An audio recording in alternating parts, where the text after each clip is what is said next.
नहीं भाई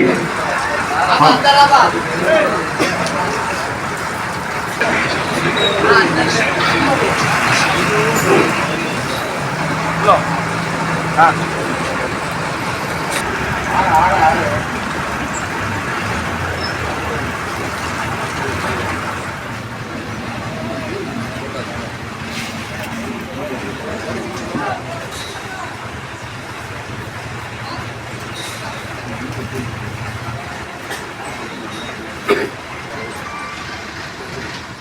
ಬಿ ಕೋದಂಡರಾಮ ಮೈಸೂರು ಜಿಲ್ಲಾ ಲಾರಿ ಮಾಲೀಕರ ಒಕ್ಕೂಟದ ಅಧ್ಯಕ್ಷರು ಮತ್ತು ಇವತ್ತು ಏನು ಈ ಗೂಡ್ಶೆಡ್ ಲಾರಿ ಮಾಲೀಕರು ಮತ್ತು ಚಾಲಕರು ಒಗ್ಗಟ್ಟಾಗಿ ಸೇರಿ ಇವತ್ತು ಸಭೆ ಸೇರಿದ್ದೇನೆ.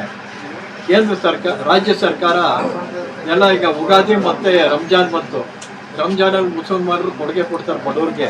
ಆ ರೀತಿ ನಮ್ಮ ಲಾರಿ ಮಾಲೀಕರಿಗೆ ಸರ್ಕಾರ ಕೊಟ್ಟಂಥ ಕೊಡುಗೆ ಏನಂದರೆ ಡೀಸೆಲ್ 2 ರೂಪಾಯಿ ಜಾಸ್ತಿ ಮಾಡಿದ್ದು, ಮತ್ತು ತೆರಿಗೆ 300 ರೂಪಾಯಿ ವಾಟರ್ ತೆರಿಗೆ ಹೆಚ್ಚಿಗೆ ಮಾಡಿದೆ, ಮತ್ತು ಟೋಲ್ ಚಾರ್ಜ್ ಹೆಚ್ಚಿಗೆ ಮಾಡಿದೆ. ಇದು ಮಧ್ಯರಾತ್ರಿಯಿಂದ ಕೊಟ್ಟಂಥ ಕೊಡುಗೆ.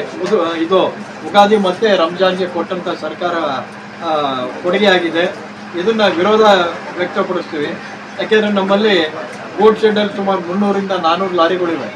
ಸ್ವಂತ ಚಾಲಕರಾಗಿ ಲಾರಿ ಮಾಡಿಕೊಂಡು ಜೀವನ ಮಾಡುವಂಥವ್ರು ಈ ರೀತಿ ದಿಢೀರ್ ಅಂತ ಹೆಚ್ಚಿಗೆ ಮಾಡಿದ್ರೆ ನಾವು ಜೀವನ ಮಾಡೋದಕ್ಕೆ ಬಾರಿ ತೊಂದರೆ ಆಗುತ್ತೆ. ಮತ್ತೇನಾಗುತ್ತೆ ಅಂದರೆ ಸರ್ಕಾರ ಏನು ಹೆಚ್ಚಿಗೆ ಮಾಡುತ್ತೆ, ಉದಾಹರಣೆಗೆ KSRTC ಡೀಸೆಲ್ ಹೆಚ್ಚಿಗೆ ಆದರೆ ಅವರು ಟಿಕೆಟ್ ಬೆಲೆ ಹೆಚ್ಚಿಗೆ ಮಾಡ್ತಾರೆ. ಅವ್ರಿಗೆ ಮಾತ್ರ ಗೊತ್ತು. ನಾವು ದಿನ ಬೆಳಗಾದರೆ 100 ಲೀಟ್ರ್ ಡೀಸೆಲ್ ಹಾಕ್ಸಿದ್ರೆ 100 ಲೀಟ್ರ್ ಡೀಸೆಲ್ ಕಾಸ್ಟಲ್ಲಿ ಅರ್ಧ ಸರ್ಕಾರಕ್ಕೆ ಹೋಗುತ್ತೆ. ನಾವಿನ್ನೂ ಬ್ರಷ್ ಮಾಡಿರಕ್ಕಿಲ್ಲ, ನಮ್ಮ ಡ್ರೈವರು ಬಂಕ್ ಹತ್ರ ಹೋಗಿದ್ದೇನೆ ಡೀಸೆಲ್ ಹಾಕ್ಸಿರ್ತಾನೆ. ನಾವು ಅಲ್ಲುಜ್ಜಿದ್ದೇನೆ ಸರ್ಕಾರಕ್ಕೆ ಎಷ್ಟು ತೆರಿಗೆ ಕೊಡ್ತೀವಿ ದಿನ ಆದರೆ ವರ್ಷಕ್ಕೆ ಎಷ್ಟಾಯಿತು ನಮ್ಮ ಮೇಲೆ ಇವ್ರಿಗೆ ಜ್ಞಾನ ಇರೋಲ್ಲ. ಇದೇ ಸರ್ಕಾರದಲ್ಲಿ ಸಿಟಿ ಬಸ್ಗೆ ಡೀಸೆಲ್ ಬೆಲೆ ಹೆಚ್ಚಿಗೆ ಆದರೆ ಬೆಳಗ್ಗೆ ಟಿಕೆಟ್ ಬೆಲೆ ಹೆಚ್ಚಿಗೆ ಮಾಡ್ತಾರೆ. ನಾವೇನು ಪಾಪ ಮಾಡಿದ್ದೀವಿ? ರಾಜ್ಯ ಸರ್ಕಾರ ಆಗಲಿ ಕೇಂದ್ರ ಸರ್ಕಾರ ಆಗಲಿ ಅದಕ್ಕೆ ಅದ್ರ ವಿರುದ್ಧ ಈಗೇನು ಹೆಚ್ಚಿಗೆ ಆಗಿದೆ ಇಲ್ಲ ಈ ಬೆಲೆ ಇಳಿಸ್ಬೇಕು. ಇಲ್ಲ ನಮಗೆ ಏನು ಟೆಂಡರ್ಗಳಿದೆ, ಈಗ ವಾಗೇನಲ್ಲಿ ಬರ್ತಿರೋ ಪದಾರ್ಥಗಳು, ಮತ್ತು ಮೈಸೂರಲ್ಲಿ ಹಲವಾರು ಫ್ಯಾಕ್ಟ್ರಿ ಇದೆ, ಬೀರ್ ಫ್ಯಾಕ್ಟ್ರಿಗಳಿವೆ, ಏಷ್ಯನ್ ಪೇಂಟ್ ಇದೆ, ಈ ಥರ ಹಲವಾರು ಕಾರ್ಖಾನೆಗಳಿಂದ ಸಾಮಾನುಗಳು ರವಾನೆ ಆಯ್ತವೆ. ಕನಿಷ್ಠ ಇಷ್ಟು % ಹೆಚ್ಚಿಗೆ ಮಾಡಲಿ ಅಂತ ಸರ್ಕಾರ ತೀರ್ಮಾನ ಕೊಡಬೇಕು. ಯಾಕಂದರೆ ಇವರು ಉದಾಹರಣೆಗೆ ಸರ್ಕಾರದಲ್ಲಿ ಏನಾದ್ರು ಖಜಾನೆ ಖಾಲಿ ಆದರೆ ಮದ್ಯ ಬೆಲೆ ಹೆಚ್ಚಿಗೆ ಮಾಡ್ತಾರೆ, ಇನ್ನೊಂದು ಮಾಡ್ತಾರೆ. ಲಾರಿ ಮಾಲೀಕರಿಗೆ ಯಾವಾಗ ಡೀಸೆಲ್ ಬೆಲೆ ಹೆಚ್ಚಿಗೆ ಆಯಿತು ನೀವು ಯಾಕೆ ಬಾಡಿಗೆ ಹೆಚ್ಚಿಗೆ ಮಾಡಿಕ್ಕಿಲ್ಲ? ನಾವೇನು ಪಾಪ ಮಾಡಿದ್ದೀವಿ? ದಿನ ಬೆಳಗಾದ್ರೆ ಇದು ರಸ್ತೆ ತೆರಿಗೆ ಕಟ್ತೀವಿ, ಮತ್ತು ಈ ಪ್ರತಿಯೊಂದು ತೆರಿಗೆನೂ ನಾವು ಕಟ್ತೀವಿ. ಡೀಸೆಲ್ಲು ಅರ್ಧಕ್ಕರ್ಧ ಡೀಸೆಲ್ ತೆರಿಗೆ ಹೋಗುತ್ತೆ ಸರ್ಕಾರಕ್ಕೆ. ನಾವೇನು ಅನ್ಯಾಯ ಮಾಡಿದ್ದೀವಿ? ನಮ್ಮ ಏನು ಈ ಹೊಟ್ಟೆಪಾಡಿಗೆ ಅನ್ಯಾಯ ಆಗಿದೆ, ಇದನ್ನು ರಾಜ್ಯ ಸರ್ಕಾರ ಕೂಡಲೇ ಸರಿಪಡಿಸ್ಬೇಕು. ಇಲ್ಲವಾದಲ್ಲಿ ನಾವು ಉಗ್ರವಾದ ಹೋರಾಟಕ್ಕೆ ನಿಂತ್ಕೋಬೇಕಾಗುತ್ತೆ. ನಾವು ನಿಜವಾಗ್ಲೂ ಇಡೀ ಭಾರತದಲ್ಲಿ ಲಾರಿಯವರು ಒಗ್ಗಟ್ಟಾಗ್ಬಿಟ್ರೆ ಯಾರೂ ಮೈ ಮೇಲೆ ಬಟ್ಟೆ ಇರೋಲ್ಲ ಬೇರೆಯವ್ರಿಗೆ, ಮತ್ತು ಅವ್ರಿಗೆ ಹೊಟ್ಟೆಗೆ ಇಟ್ಟಿರೋಲ್ಲ. ಯಾಕೆಂದ್ರೆ ನಾವು ಸಾಗಾಣಿಕೆ ಮಾಡಿದ್ರೆ ಅವ್ರಿಗೆ ಇದು ಅಕ್ಕಿ ಆಗಲಿ ದವಸ ಧಾನ್ಯ ಹೋಗೋದು, ಬಟ್ಟೆ ಹೋಗೋದು. ಈ ರೀತಿ ಇರುವಾಗ ನಾವು ಒಗ್ಗಟ್ಟಾಗ್ಬಿಟ್ಟು ನಿಲ್ಲಿಸ್ಬಿಟ್ರೆ ರಾಜ್ಯ ಮತ್ತು ಕೇಂದ್ರ ಸರ್ಕಾರಕ್ಕೆ ತೊಂದರೆ ಆಗುತ್ತೆ. ದಯವಿಟ್ಟು ಇದನ್ನ ತಾವು ತಿಳಿದು ಈ ಕೂಡಲೇ ಏನು ಬಾಡಿಗೆ ಇದನ್ನೆಲ್ಲ ಬೆಲೆ ಹೆಚ್ಚಿಗೆ ಮಾಡಿದರೆ ಅದನ್ನು ಕಡಿಮೆ ಮಾಡಬೇಕು. ಇಲ್ಲ ನಮಗೆ ಕಂಪ್ನಿಗಳಿಗೆ ಹೇಳಿದ್ದೇನೆ ಎಷ್ಟು % ಅಂತ ಬಾಡಿಗೆ ಹೆಚ್ಚಿಗೆ ಕೊಡಬೇಕು ಅಂತ ನಾವು ಹೋರಾಟನ ಹಂತವಾಗಿ ಮುಂದುವರಿಸ್ತೀವಿ. ದಯವಿಟ್ಟು ಸರ್ಕಾರ ಇದನ್ನು ಸ್ವೀಕರಿಸಿದ್ದೇನೆ ನಮಗೆ ಬೇಡಿಕೆ ಈಡೇರಿಸಬೇಕು ಅಂತ ಕೋರ್ತೀನಿ.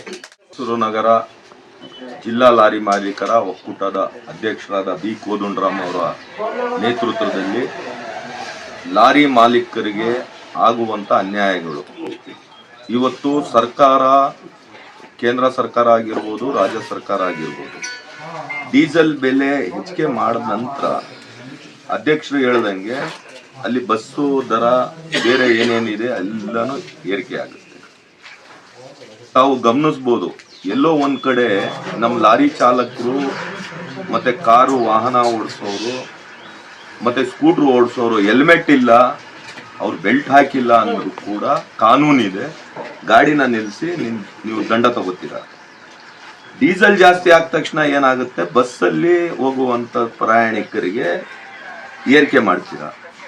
ಅದೇ ರೀತಿ ಏನು ನೀವು ಏರಿಕೆ ಮಾಡ್ತೀರಾ, ಏನು % ಏರಿಕೆ ಮಾಡ್ತೀರಾ ಸರ್ಕಾರದಲ್ಲಿ, ಆ % ನಮಗೆ ಕೊಡಿ. ಒಂದು ಆದೇಶ ಹೊರಡಿಸಿ, ನೀವು ಸರ್ಕಾರದಿಂದ ಒಂದು ಆದೇಶ ಹೊರಡಿಸಿ. ಯಾಕಂದರೆ ನಾವು ತಾವು ನೋಡ್ತಾ ಇರ್ಬೋದು, FCI ಅಕ್ಕಿ ಆಗಿರ್ಬೋದು, ಗೋಧಿ ಆಗಿರ್ಬೋದು, ಮತ್ತೆ ರೈತರ ಗೊಬ್ಬರ ಆಗಿರ್ಬೋದು, ನಾವು ಎಲ್ಲಾ ಕಡೆನೂ ಸಾಗಣೆ ತಗೊಂಡೋಗಿ ಅವ್ರಿಗೆ ಇಳಿಸುವಂತ ಕೆಲಸ ಮಾಡ್ತಾ ಇದ್ದೀವಿ.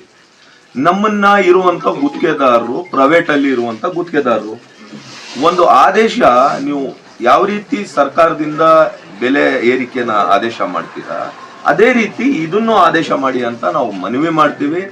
ಅಧ್ಯಕ್ಷರು ಹೇಳ್ದಂಗೆ ಹಂತ ಹಂತವಾಗಿ ಇವತ್ತು ಒಂದು ದೂಷೆಡು ಮತ್ತೆ RMC ಲಾರಿ ಮಾಲೀಕರ ಸಂಘ ಇವತ್ತು ಚರ್ಚೆ ಮಾಡಿದೆ.